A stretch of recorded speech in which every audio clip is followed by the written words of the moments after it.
Main City Hall, atong hinahinay renovate. In particular, ang main facade for the meantime. Well, including the landscaping nato and also the park in front.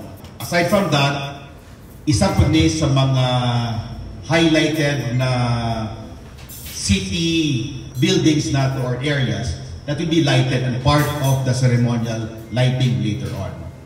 So, everyone is welcome to join and visit.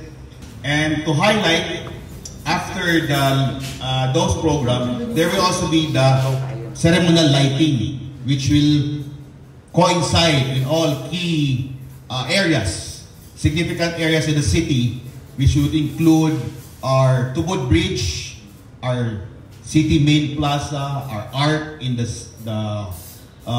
church, cathedral. We also have the one in the Esplanade and the medical rotunda. I don't know with wet part and the wet part.